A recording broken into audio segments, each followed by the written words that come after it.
陆子言，还我儿子！你凭什么抢走我的孩子？安澜，别怨朕。清堂7日之后就要做皇后了，借腹生子的事绝不能让任何人知道。这里面是慢性毒药，7日毒发。朕给你7天时间，好好准备自己的后事吧。你是谁？我是绣魂世家传人苏安澜。真是大齐天子，定以正宫之力迎你入宫，用一生来报答你。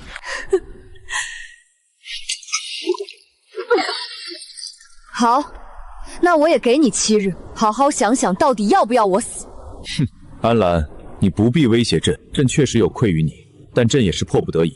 檀儿无法生育，朝臣们一直不同意让她做皇后，朕不能不为她打算。这7日，朕准你在宫中自由行走，想要什么尽管提，全当是朕还了你当年的救命之恩。但如果你说了什么不该说的，那就别怪朕拿你的孩子开刀了。臣妾明白，你是天子，能指鹿为马，我只是孤女，说出真相也会被强压下去。既然如此，陆子言，我就换一种方式，让真相大白于天下。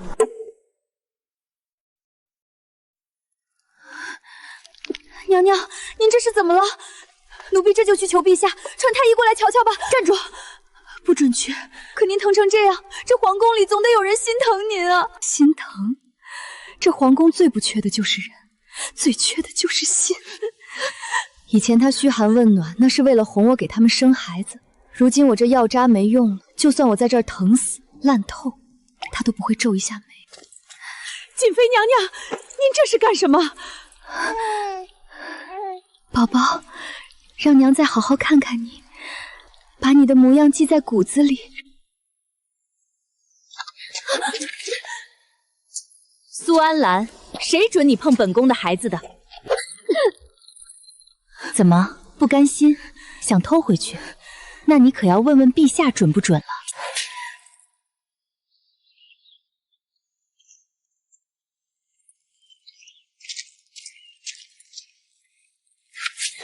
你想走，没那么容易。姐姐，苏安澜，你在干什么？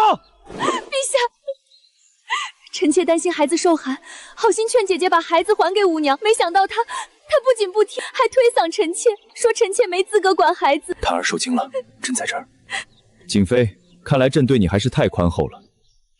来人，带瑾妃去领20杖责，即刻起禁足宫中，没有朕的允许，不得踏出半步。陛下，给我安个罪名，将我逐出宫吧，这样我能获得自由，你们也无需背负杀恩人的代价了。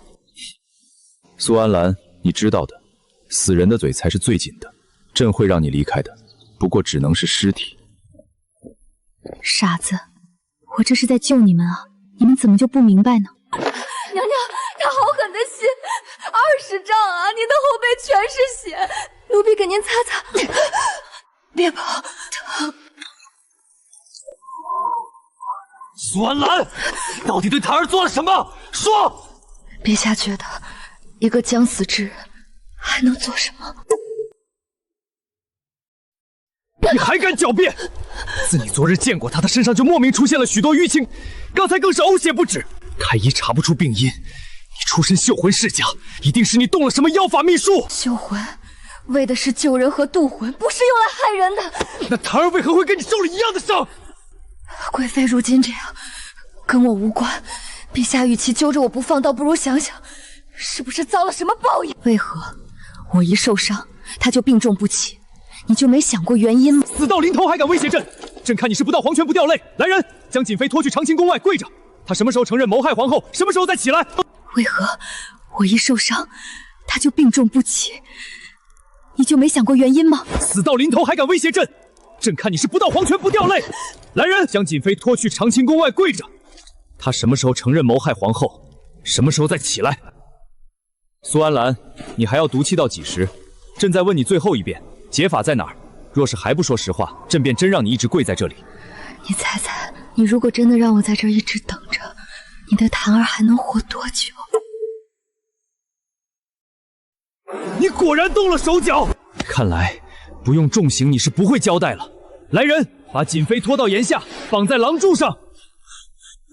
取冰水来，朕要好好让她反省反省。说，到底是什么邪术？别逼朕继续用刑。陛下若是觉得用刑舒坦，那便继续。反正你折磨的也不是我一个人。陛下，不好了！贵妃娘娘，贵妃娘娘突然不对劲，人冻得跟冰块一样，就是瑾妃这个样子，一模一样啊！陛下，说，这到底是什么妖法？怎么解？快给朕解开！无解，陆子言，我痛他痛，我死他亡。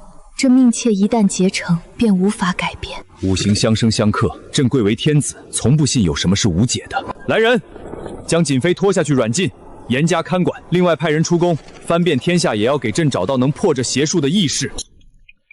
檀儿，感觉如何？多亏了陛下找来的奇人，臣妾觉得胸口没那么闷了。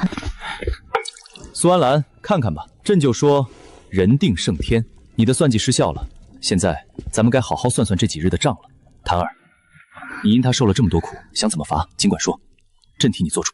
陛下，臣妾这条命差点就没了。臣妾记得书中记载，前朝有种刑罚名为梳洗。好，便依檀儿。陛下，他还有力气不吭声呢，不如再试试烙刑。臣妾想看看皮肉被烧焦的时候，他还能不能这么有骨气。准。陆子言，告诉你一个秘密，孟清堂不能生育，并不是因为她是使女，而是死之前先去叩拜皇后，全当你为前几天的事给檀儿赔礼道歉了。陆子言，你想好了，当真要看着我去死？好。你前天昏迷前的话，到底是什么意思？苏安澜，朕再问你最后一遍，你昏迷前说檀儿不能生育，不是因为使女，到底是什么意思？你是不是还留了什么恶毒的后手？陛下不必多问，很快你就会知道了。苏安澜，朕警告你，今日是檀儿她封后的典礼，你最好给朕安分守己，别耍花样。你也别存着什么侥幸心理，不怕告诉你，朕赐给你的那杯毒酒没有解药。只要你今日老老实实的观礼，不乱说话，等你死后，朕还可以看在往日情分上，恩赐你一场厚葬，保你死后安荣。给朕看紧他，让他全程跪着，把眼睛给朕睁大，好好观礼。属下遵命。跪好，别误了封后大典。谁厚葬谁，现在还说不定呢。新侯愣台，百官朝贺。小姐妹，那才是咱们大齐的主子。这凤袍穿在贵妃娘娘身上，真是绝色。什么贵妃？过了今日，那可是皇后娘娘。我的檀儿真美。还想跟我斗？你们！陛下，您瞧，姐姐许是见不得臣妾受封，竟气得吐血了呢。这是他自找的，既然他想看，那就让他看个清楚。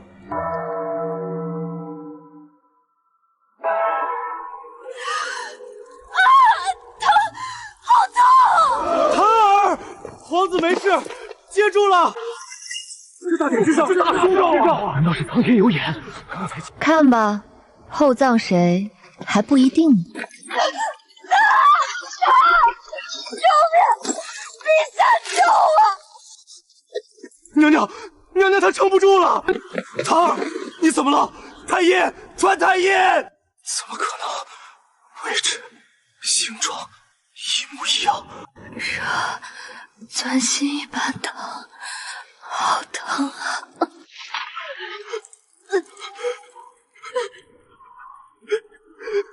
怎么会这样？为什么会这样，檀儿？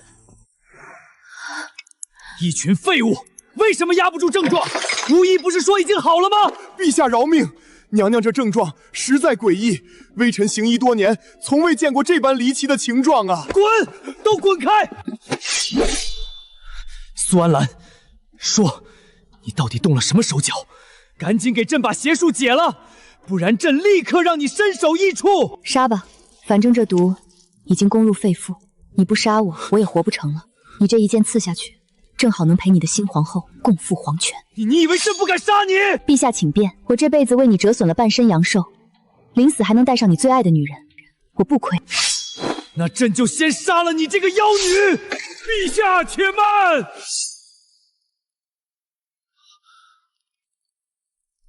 咦，是国师那个老头来了呀？国师，为何要特地赶来阻止朕诛杀这等妖言惑众的毒妇？他险些害死谭儿，朕要他偿命！陛下，来不及解释了，快！立刻派人医治瑾妃娘娘，去取最好的参汤，绝对不能让她断气！快呀！不瞒国师，朕为了封后典礼能顺利进行，早前便亲手给瑾妃服了毒。那是特制的绝命散，7日传肠，这毒没有解药救不了的。陛下，你糊涂啊！你这是分明是亲手绝了皇后娘娘的生路啊！国师，您这话是什么意思？什么叫我害了谭儿？陛下，您还没看出来吗？您看看瑾妃脖子上的红痕，再看看皇后娘娘颈间的淤血，瑾妃娘娘和贵妃，哦不，和现在的皇后娘娘，她们是共生关系。共生？我要是没猜错，这应该是失传已久的禁断秘术同魂器。此器一旦结成，契约双方那是一荣俱荣，一损俱损啊！同魂器，瑾妃受过鞭打，皇后便会负伤；瑾妃中了剧毒，皇后也会中毒。不可能，这绝对不可能！国师，您一定看错了。前2日那南阳巫医进了宫，他施了法，朕亲眼看见谭儿的伤好了，他气色红润，能吃能睡。要是真有什么契约，那巫医明明已经治好了谭儿啊！那巫医明明说过，谭儿已经根治了。陛下，南阳小术不过是蒙蔽了您的双眼，暂时压制了表象。可这命脉相连的同魂器，那是根植于神魂之中的，哪是区区巫医能根治的？救他！国师，朕命你立刻救他！不论要什么灵丹妙药，不论要多少珍宝，朕都给你，只要能治好谭儿。陛下，这不是珍宝能解决的事。这同魂器是以命抵命的禁术，老臣也只是听说过这种秘术，并不精通。连你也没办法，你可是大齐的国师啊！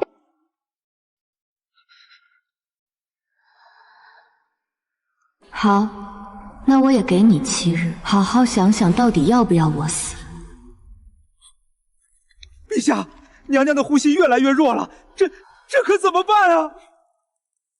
陛下，结灵还需系灵人，这契约是瑾妃娘娘亲手结下的，陛下还是得问瑾妃娘娘，才可能有一线生机。苏安兰，苏安兰，你看着朕，这到底是怎么回事？你到底什么时候给谭儿种下了同魂器？说话呀！这魂器该怎么解？说，你快说啊！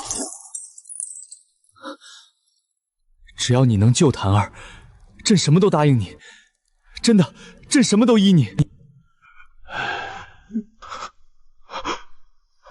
哎呀，朕求你了，告诉我解法好不好？朕把命还给你，朕现在就撤了那道赐死的旨意。还有孩子，那个孩子朕也还给你，以后他就在你膝下抚养，谁也不敢抢走，行吗？只要你开口救他，朕可以当做什么都没发生过。陆子言，看你这副样子，真是有趣。安兰，你听到朕说话了吗？朕把孩子还给你，只要你点头，你还是瑾妃，不，你是皇后。现在知道齐了。只要你救他，朕什么都依你。那早的时候你干什么去了？抢走我儿子的时候，你可曾急过一分？赐我毒酒的时候，你又在想什么？这血怎么都止不住？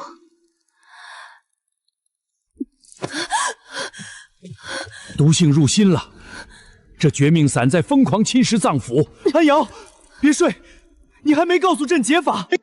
安兰，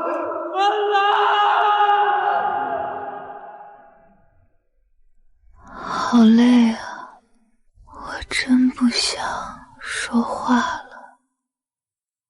苏安兰，你回答朕，解法到底是什么？朕在问你话，你听见没有？你说，只要你开口，朕什么都给你，哪怕是你要朕的命，朕也认了。你说啊！凭什么？你问，我就必须要答吗？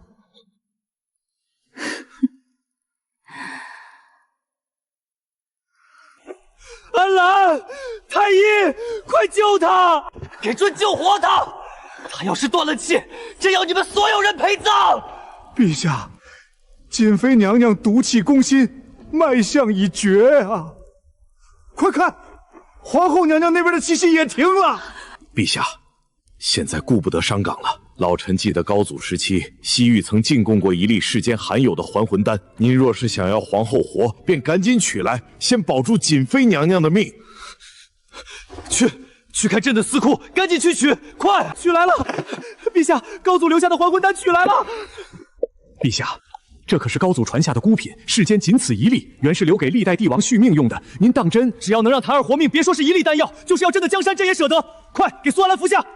陛下对皇后娘娘真是深情，那可是续命的至宝啊，说拿就拿出来了。是啊，以前瑾妃娘娘生皇子九死一生，也没见陛下动过这心思，终究是比不得。陆子言是真的爱孟清帆，到头来我不过是个跳梁小丑罢了。动了，檀儿的呼吸顺了。安瑶，你感觉怎么样？是不是不疼了？快告诉朕，解药在哪儿？苏安瑶。陛下别高兴太早，这只能强行吊住娘娘3日的生机。拿着令牌，分头去寻。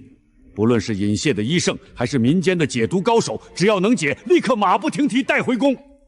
国师放心，属下等定当竭尽全力。国师，这冰天雪地的3日时间，怕是难办啊。难办也要办。瑾妃若是断了气，这大齐的皇后也就保不住了。快滚去办差。国师，这等秘术用起来定是消耗极大吧？自然是损耗巨大的。朕真是不明白，苏安兰为何非要如此歹毒？朕即便要她死，那也是为了檀儿的后位。她若心有不满，大可冲着朕来。你说，她这样不惜折损自己，也要把檀儿拖入死泉，难道真的只是因为嫉妒檀儿得了皇后的尊荣？陛下，老臣观瑾妃娘娘的面相，虽有死气，却无戾气。你什么意思？依老臣看，瑾妃娘娘这番举动，倒不像是在害人。她把檀儿害成这样，你竟然说她不是在害人？陛下，老臣总觉得她这更像是在救人。救人？这绝不可能！国师，您定是老糊涂了。您亲眼瞧见檀儿被他害成这般模样，他若是想救人，何必动用这种的术法？这分明是想要檀儿给他陪葬。朕待他不薄，他入宫3年，朕给了他多少恩赏？他如今竟用这种报复来回报朕。陛下，老臣确实不敢妄断，但这同魂器自古以来，施术者要承受的痛苦远方受术者更多。老臣早年跟苏家有些旧交，苏家祖上爹是宅心仁厚之辈。以老臣对苏家家风的了解，觉得瑾妃也不像是那种因私愤而罔顾人命的人。知人知面不知心，他在外待了那么多年，谁知道信性变成了什么样？真假虚实争辩无用，不如等瑾妃娘娘醒了，咱们当面问个清楚，到那时再说也不迟。也罢，朕便耐着性子等，他最好能给出一个合理的解释，否则定要他生不如死。陛下，瑾妃娘娘的脉搏忽然变弱了。不好了，皇后娘娘呕血了，呼吸也快停了。救她！快救苏安兰！拿最好的老参灌下去，哪怕是用续命的金针，也得给朕保住她的脉象。这可是西域进贡的雪莲，陛下说，只要瑾妃娘娘能张嘴，多少都得灌进去。这宫里真是变了天，前几日还当犯人折磨，如今这规格竟比皇后还贵重几分。安兰，你终于醒了！谢天谢地，你总算醒了。感觉如何？还痛吗？要不要朕叫太医再加些止疼的方子？安兰，您快躺下，你身上还有伤呢。娘娘万万不可多礼，您现在千金之躯，关乎着两人的性命，身体为重啊。国师，晚辈幼时常听祖父提起您，说您是大齐最正直的长辈。您与我祖父是至交好友，心中若有疑虑，便直接问吧。晚辈既然醒了，便绝不会瞒你。既然如此，老臣就预履了。老臣曾听你祖父提过同魂器，若老臣没记错，这应该是独属于你们绣魂苏家的不传秘法。此等秘法，施术者需承受双倍反噬，不到万不得已，绝不会轻易动用。不知娘娘为何要将秘术用在皇后娘娘身上？难道真如陛下所言，是为了报复？是为了救人。救人？苏安兰，你把她害得满身是伤，躺在床上生死未卜，你居然管这叫救人？陛下，先别急。娘娘既然说是救人，那这其中定有老臣和陛下不知道的隐情，方便说给我们听听吗？在说同魂器之前，陛下，您可还记得3年前我救下你的那段完整的回忆吗？救朕的回忆，那段记忆，朕自然记得。是你救了朕，朕也承诺过会护你一辈子。可这跟檀儿的事有什么关系？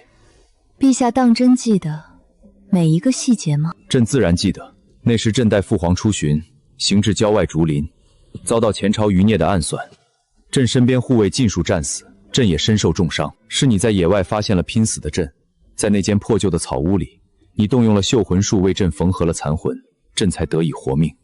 若非如此，朕怎会以正宫之礼迎你入宫？这3年的荣宠，难道还不足以证明朕记得清楚吗？不，你记得不完整。苏安澜，朕的记忆难道还要由你来指摘？不是指摘，而是事实，或者应该说是绣魂术的代价，让你选择性的忘记了那晚最惨痛、最让你无法承受的记忆。娘娘的意思是，陛下的神魂在缝合时，曾因为极度的恐惧或悲伤，自我封闭了部分感知。陛下，你再好好想想，出事那天，真的只有你一个人吗？仔细想想，马车里到底还有谁跟你一起？马车里还有谁？檀儿，对，那天朕是带着檀儿一起出巡的。陛下，您保重龙体啊！没错，陛下总算想起来了，那天被刺杀的不只是你，还有一直陪在你身边的孟清堂。娘娘，您的意思是，当日皇后娘娘也受了伤？不，她不是受了伤，她比陛下更倒霉。我到的时候，陛下尚有一口气在，而她已经死了。死了？这不可能！苏安澜，你为了脱罪，竟敢咒檀儿！如果她3年前就死了，那现在的檀儿是谁？这3年来陪在朕身边又是谁？活得好好的，陛下自诩爱她入骨，那陛下不妨现在就重新想一想，这3年来，在那同床共枕的深夜里，她的体温是不是总比常人要低上许多？当你将她拥入怀中时，她的心跳是不是微弱的几乎难以察觉，甚至连你自己都怀疑，那到底是不是活人的跳动？还有，相比从前那个最喜阳光、活泼好动的孟青青，这3年来的她是不是变得越来越古怪？是不是变得越来越喜欢待在那些阴暗、密不透风的地方了？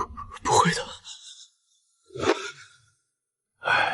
陛下，看来瑾妃娘娘说中了。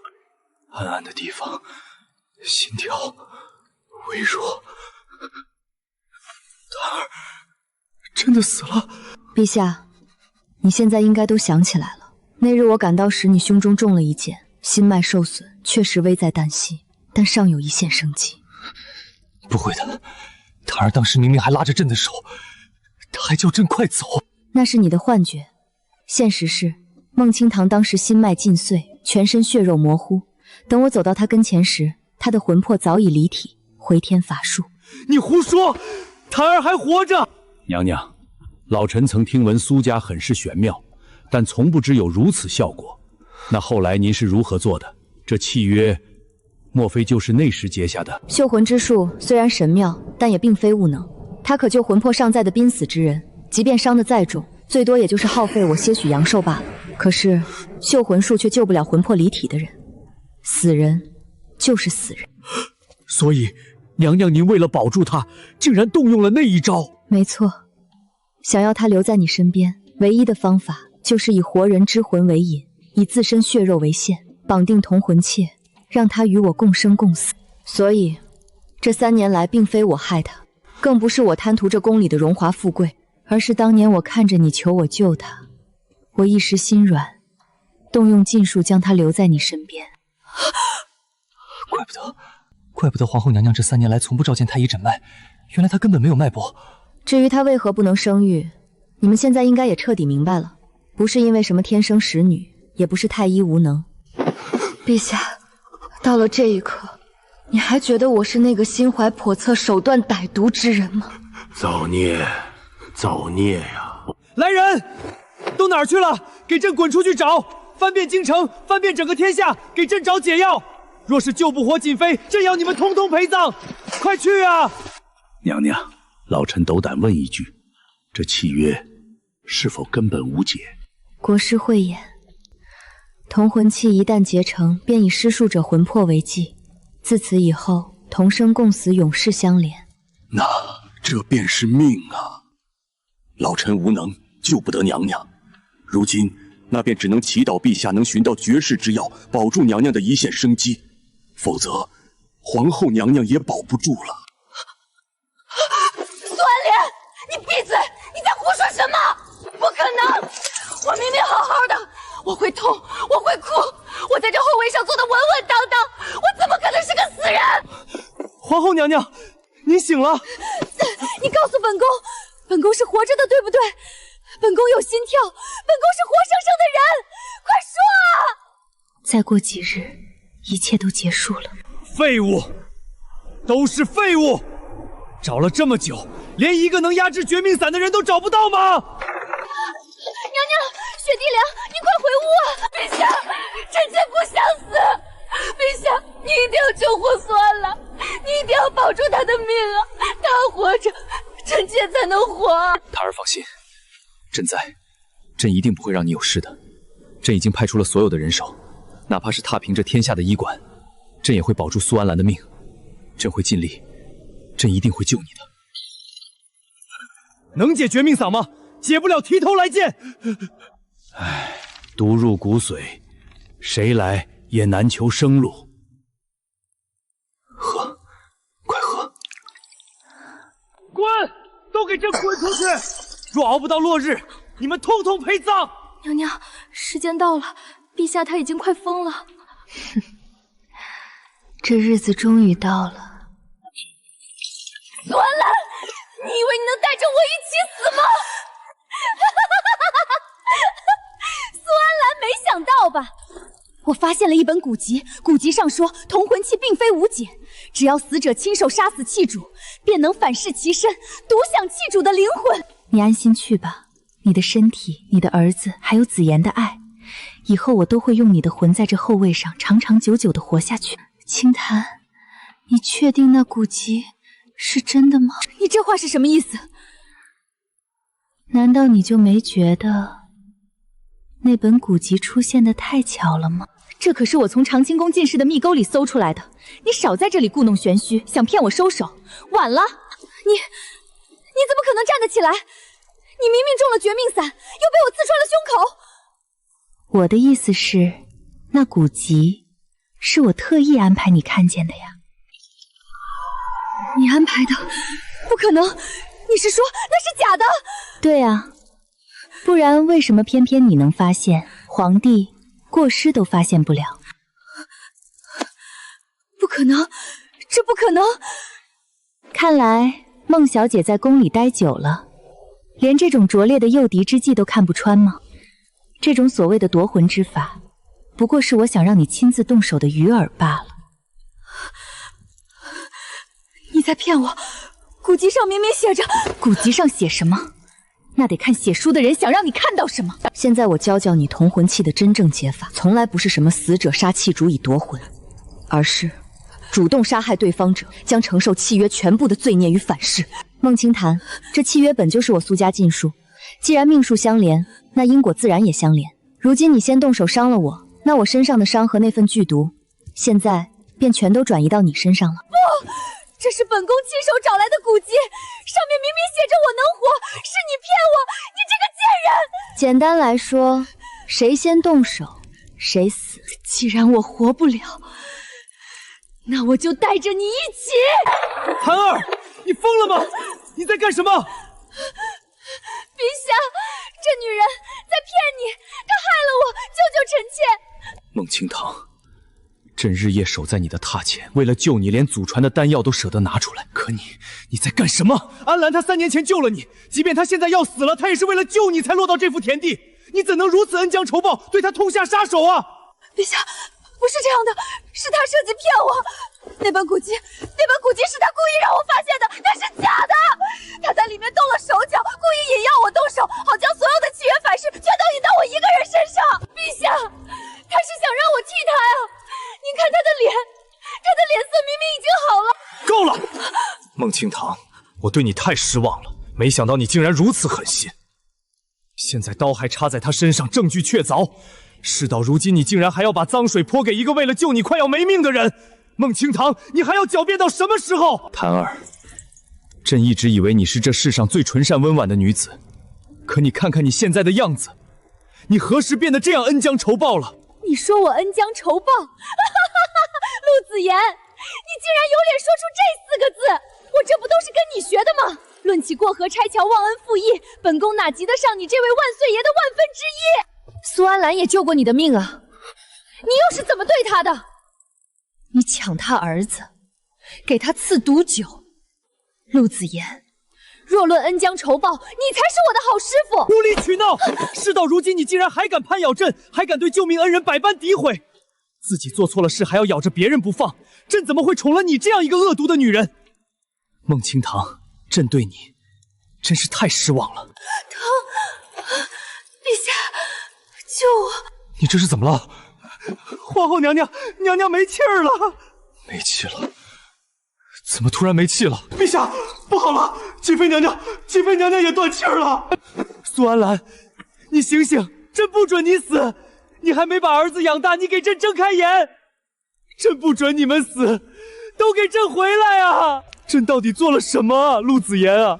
要不是你有心偏袒，要不是你执意赐下那杯毒酒，也许不会有今天了啊！哎呦，稳着点儿，这可是送瑾妃娘娘最后一程，出岔子要掉脑袋的。不对劲儿啊！这瑾妃娘娘的棺椁怎么轻的离谱？薛氏恩娘娘走之前受了太多苦，人寿脱了相吧？不是那种寿，是像里头根本没人一样，风一吹都能飘起来。你说什么？轻的离谱！开棺！给朕把棺材打开！陛下，这不合规矩，惊扰了娘娘奉教。朕让你开棺！没死。他没死，苏安萧，你居然连死都在骗朕！陛下，不好了，东宫走水，乱成一团。小皇子呢？小皇子不见了。从今往后，咱们不当皇子，只当娘的孩子。苏娘子又教小远识字呢，这孩子生得真好，瞧这眉眼，活脱脱是照着你的模子刻出来的。孩子长得像我就好，可不是嘛？走南闯北的客商都说，从没见过这么灵气的孩子，就是一点儿也没瞧见你那家男人。不过长得像你，将来定是个心疼娘的。娘，我只有娘。大婶说我生得好，那娘开心吗？开心。安远，你要记住，你跟这里的一草一木一样，是这江南养大的。娘给你取这个名字，就是祈愿你一生平安顺累，远离纷争。听说了吗？京里那位快把天下给翻过来了，怎能没听说？皇榜贴的漫山遍野，就为寻一位假死的妃子和小皇子。起初陛下雷霆大怒，连杀好几个抬棺校尉，说要抓回来碎尸万段。哎，现在风向变了，听说陛下不杀人了，倒像是丢了魂儿。是啊，找不到人，就守在那妃子的宫殿里，对着梳妆台说话。3年了，苏安萧，你当真是狠心！朕是天子，你带着朕的骨肉能躲到哪儿去？安萧，你回来，哪怕是回来杀了朕也好。娘，咱们买完莲子去吃糖糕吗？好，买完糖糕，咱们就回家。京里消息越来越离谱了，那位现在跟疯了没两样。听说了，半夜对着空镜子大吼大叫，非说孟皇后在宫里转悠。娘，他们在说什么呀？安远听错了，他们在说戏里的浑人，听过便忘了。吃你的栗子。滚开！孟青池，你给朕滚开！是你先动手的，苏安澜救了你的命，是你自己要杀他。陛下，边关告急，军饷绝不能克扣。魏大人两朝老臣一心为公，您怎能无故罢黜？老臣，朕看他是想仗着资历逼朕退位，凡是敢跟朕唱反调的，通通罢黜。陛下，众叛亲离的滋味如何？您提拔的那些心腹，现在都在外面给辛大人投诚呢。你们想要这江山，朕给你们，但这大殿，你们不配进来。躲在这废妃寝宫里等死。陛下，您当年若对瑾妃有这一半的诗情，江山何至于此？安澜，朕总觉得你还在这里，那就从这里开始，就在这里结束。朕把这命还给你，你能不能在路上等一等朕？苏娘子，出大事了！京城变了天了！那位陆皇帝众叛亲离，自焚而死，烧得只剩一具焦黑的枯骨。那个人是死了吗？可不是嘛，他哪儿都不烧，偏偏死在了一位瑾妃娘娘的寝宫里。安远，看清楚了吗？这个远字意为远离纷争，可怜之人必有可恨之处，有的苦是他应得的。苏娘子，过2日便是中元节了，镇上不少人给新崩的那位主儿烧纸，你要不要也备一点儿？不必了，有些人在这世上活得不明不白，死后也入不了正路。哎呦，你这娘子倒是心狠！他那种人，不值得任何同情，更不值得祭奠。远儿，书要读，字要识，但这门绣魂术你也要开始学了。娘，学会了这个，是不是就能像书里的大侠一样，去做轰轰烈烈的大事？娘不指望你用它去做什么轰轰烈烈的大事。这门手艺是苏家的根，娘只盼着它能在你手里安安静静传承下去，便足够了。还有一件事你要记住，将来别随便就去救人，因为你永远不知道自己救的是人还是什么。安远记住了。娘，远儿的父亲到底在哪儿？他是个什么样的人？安远不必挂念，他去很远的地方了。娘，别难过，你还有远儿，远儿会一辈子陪着娘，努力读书习武，将来让娘享福。谁也别想再欺负咱们。好，娘等着远儿让娘享福。喜报！江南苏府安远公子高中状元，金榜题名。状元郎，咱们这小镇竟然出了个状元郎！苏娘子，快出来瞧呀！你家安远有大出息了！娘，远儿做到了，金榜题名，从此再没人敢轻看咱们。娘，陛下已降下恩旨，命远儿即刻赴京上任。儿子想接您一同进京，买最大的宅子，让您享福。您跟远儿走吧。远儿，你去吧，那里是你的锦绣前程，却不再是我的归处。娘，为什么？那是京城啊，全天下最繁华的地方。您辛苦了一辈子，儿子想带您离开这偏僻小镇。偏僻吗？我觉得这江南很好，风是温暖的，水是肆意的，最重要的是这里没有让人心烦的东西。娘，远儿会常回来看您。去吧，好好做你的官，做你的清官。夫人，又是京城来的信，少爷这信比节气还准，半月一封，从未断过。他又念叨什么了？少爷说新帝仁厚，开恩科清积弊，现在的朝廷跟当年跟那位在位时简直是云泥之别。他还说京城的百姓到现在都在夸当年的宫变是老天开眼。这些话在家里说说便罢了，京城的是非不要在信里回他。娘娘，别来无恙。国师，你称呼错了，这世上早已没了娘娘，站在你面前的只有苏娘子。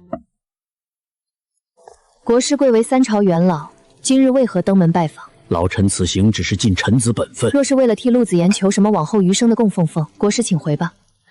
当年那场火烧得干净，他的尸骨我都亲自看过。那具焦尸不是他，先帝没有死。国师说笑了，叛军围攻，引火自焚，天下皆知的事，到了国师嘴里竟成了儿戏。那是当年那个南阳巫医。娘娘离开后的第5年，先帝已察觉朝局不稳，他潜入家旧宅，翻遍了每一片瓦砾，他发现了这个我祖父的手砧。同魂器，另有重命，器主若以7成精血为引，可将契约移到死囚之身，代价是原器主折损30年阳寿。所以贪坑折寿30年，也要演这出假死的戏，看着满朝文武被骗。陛下不是为了躲，是为了寻。这些年，他走遍了您去过的每一片荒野，守过您生产的那间偏殿。够了！他走遍大江南北，那是他的因果。国师告诉我这些，又是想从我这儿拿走什么？因为他要死了。陛下如今五脏俱损，骨瘦如柴，至多还有半年。他只求临死前能再见娘娘一面。见我？我又为什么要去？娘娘认得这个，这是那年先帝亲手刻下的。当年宫变仓促，这枚玉佩没能送出。如今安远殿下在京中任职，意气风发。可娘娘，您真觉得京城是太平之地吗？你什么意思？老臣听说朝中已有人在暗中查遍殿下的身世，殿下虽与先帝相貌不同，可那双眉眼分明是刻着娘娘您的模子。若有心人要查这皇长子的来历，只怕安远殿下性命堪忧。国师，你在威胁我？老臣不敢，老臣只是在转达陆子言的话。那也请你一字不差地转达我的话。他要来，叫他自己过来，我不过去。娘娘，先帝如今的身体早已是强弩之末。身体？他现在知道疼了。他当年让我在冰水里跪了整整1夜的时候，有没有想过我的身体？他亲手给我灌下慢性毒药，看着我咳血不止的时候，有没有想过我的身体？告诉陆子恒，我不去，哪怕他下一刻就断气，我也绝不踏出这院门半步。娘，远儿休沐归家了。当了官儿，怎么还这般毛毛躁躁？小何，快去生火！我想这口桂花糕想得满脑子都是。回来就好，先去洗把脸。晚饭后，娘有话问你。在京城这3个月，没人为难你吧？心地仁厚，万事顺遂。远儿，娘问你，你有没有想过，你的亲生父亲到底是谁？娘，其实我早知道了。在京城时，国师找过我，他把一切都告诉我了，关于我的身世，还有他如今的模样。为什么不告诉娘？因为我怕娘不让我去。娘，我知道你恨他，可我亲眼看到他的时候，他哭了，哭得像个找不到路的孩子。他说他对不住娘，也对不住我。你信了？我没有信，但我可怜他。可怜？他瘦的只剩一副骨架，连翻身的力气都没有。他说他最后的愿望就是临死前能死在娘身边。他够了！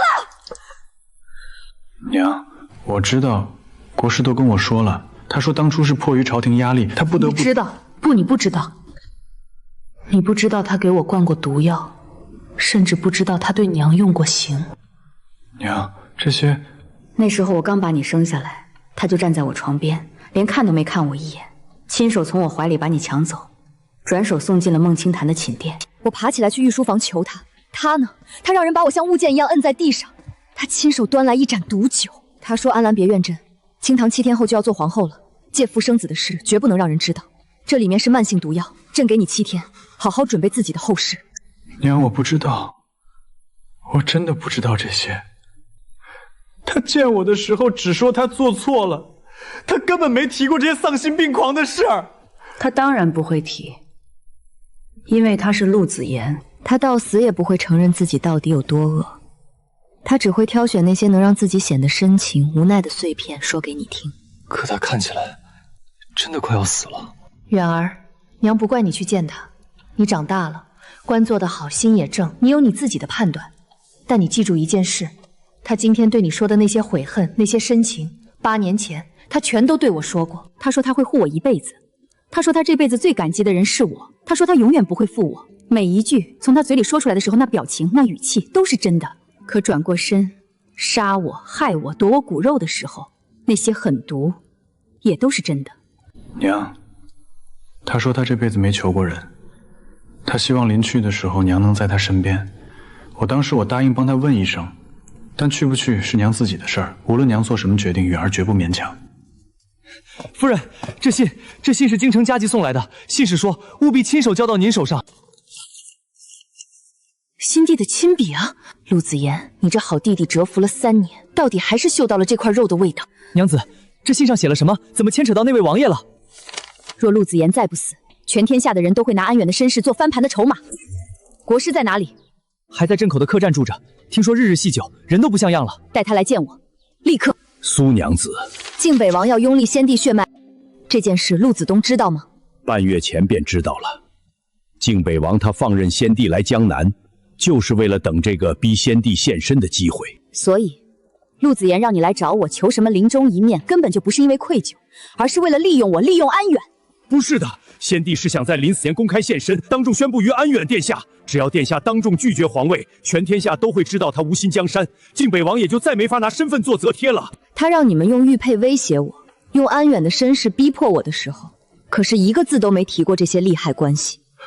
娘娘，先帝他也是为了保全殿下。他不配叫先帝，在我这里，他只是陆子言，一个欠了我3条命，到死都要算计我们母子的罪人。带我去见他，我要亲眼看着他还能耍出什么花招。凉，是你吗？靖北王的事，你什么时候知道的？半个月前。也就是说，你让国师去江南找我的时候，就已经知道了靖北王在盯着安远。陆子言，你千方百计要见我，甚至不惜拿安远的身世当筹码，其实根本不是为了什么临终见一面的。你是想把那个皇位塞给安远，让他替你收拾这3年的烂摊子。你想在大庭广众之下演一出父慈子孝，让全天下都知道你陆子言是个人。你这一生还真是老样子，嘴里说着赎罪，心里全是算计。不是的，安澜，不是你想的那样。我承认靖北王的事是意外，但我求国师找你是真的想见你。想见我？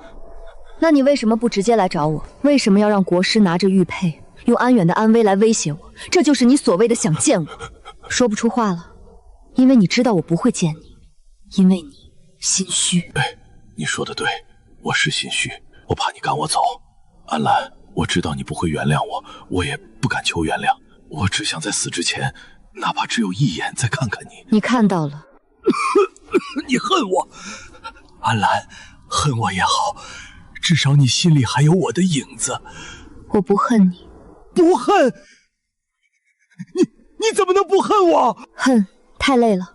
陆子言，我要养大安远，要传下苏家的绣魂术，要在这乱世里过我自己的日子。我的人生里有太多重要的事情要做，唯独没有空位留来恨你。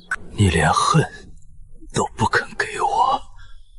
对，你这样的人不配占掉我哪怕一丝一毫的情绪。你要我来看你，我来了，你的心愿了了，现在该你了。靖北王的密奏你自己看。他要动安远。对，靖北王的人在镇上已经徘徊了半个月，国师说你在安排公开传位的事，我问你，你还能撑多久？陆子言，现在说你要赎罪，但不是把皇位传给安远，那只会让他成为诸王围猎的靶子，让他死无葬身之地。你要做的是当众死，你要以先帝身份公开现身，当着全天下密探的面，亲口承认自己是亡国之君，然后将那卷传位诏书当众焚毁。你要告诉全天下，安远与你陆子言毫无关系，他只是我苏家的孩子，然后当众自尽。只有这样，靖北王便再无把柄，安远从此才能彻底安全。你做不做？好，我做。安澜，我知道你这辈子都不会原谅我，但你来找我，至少说明你还是在意安远的。我这一生欠了太多人，江山、臣民、父皇，还有你，如今能把安远的债还了，也算死得其所。只是，安澜，你能不能叫我一声，就像当年那样？当年是哪样？你叫我子言的时候。陆子言，我救过你2次，第一次在荒野救你的命，第2次在这里救你的良心。这辈子我不会再叫你，下辈子也别让我遇见你。好，下辈子我也不配遇见你。听说了吗？那木屋里住的好像是个天大的贵人，别瞎打听。你看墙根底下那些穿凿靴的，那是京城来的密探，小心掉脑袋。诸位，朕，我就是你们口中那个早该烧成灰的亡国之君。今日我来，只为2件事。这是朕亲手拟就的传位诏书，朕曾想将这万里江山传给朕这辈子唯一的骨血，但他拒绝了。他宁愿做他母亲的儿子，做一个普通的江南庶民，也不屑做朕的继承人。既然他不要，这皇位便随朕一同去了。第2件事，朕这一生负了一个女子，她救朕2次，朕却夺她骨肉，灌她毒药，在漫天大雪里对她用刑，朕负她，负得干干净净。今日朕还她。慢着，先帝且慢。您若有血脉在世，理应由皇子继位，这是天道伦常。您若自尽，便是置祖宗江山于不顾。哈哈哈哈哈！安远的确是朕的骨血，但他不姓陆，他也绝不成朕的江山。从今往后，谁若敢拿他的身世做文章，朕绝不放过他。安澜，我说过会护你一辈子，这辈子做不到了，下辈子，算了，下辈子你也不想见我。娘他！安澜，那年在荒野，你救我，我一直想问你，你救我到底有没有哪怕一点点？娘，他死了。我知道。诏书毁了，人也死了。走。苏娘子，陛下的后事。他是皇帝，按皇帝的规矩办。那葬身之地，先帝临终前曾念叨，想葬在能看到江南流水的地方。葬在哪里，不必告诉我。那传位诏书已经烧了，随着他的江山梦一起烧得干干净净了。娘，娘，方才他问您的话是真的吗？那年，在那片荒野里，您第一次救起重伤的他，带他躲避追兵。那时候的您，到底有没有？没有，从始至终都没有。官人，京城来报，靖北王密谋篡位，已被削爵圈禁，这辈子都出不来了。知道了。如今调任江南，这衙门清静，倒是种树的好地方。娘，您这几月总是一个人坐着。远儿常跟我说，您这辈子受了太多苦。那日在广场上，您看着那个人倒下，娘，您恨了一辈子，累不累？谁说娘恨了一辈子？可您那天在广场，对着他一句话都没给。远儿问您救他的往事，你也说从无动心。那天我说了假话。是你救了我。你叫什么名字？苏安辽。苏姑娘，你救了我，我无以为报。等我伤好了，带你回宫，娶你为妻。那一刻，我是动过心的。那您……所以后来他娶我的时候，我以为是真心。直到他为了孟清潭抢走我的孩子，灌我毒酒，对我用刑，我才知道那一刻的真心只值那一刻。那您现在还恨他吗？不了。是什么时候不恨的？是他死的那天，还是他当众下跪的那天？不是他死的那天，也不是他在木屋里流泪说对不起的那天，是我把安源养大，看着他从4岁孩子长成状元郎的那10几年。那些年里，我渐渐忘了恨，不是因为原谅，而是因为我的人生早就不是围着他转了。所以娘是放下了？不是放下了，是把他的重量从生命里拿掉了。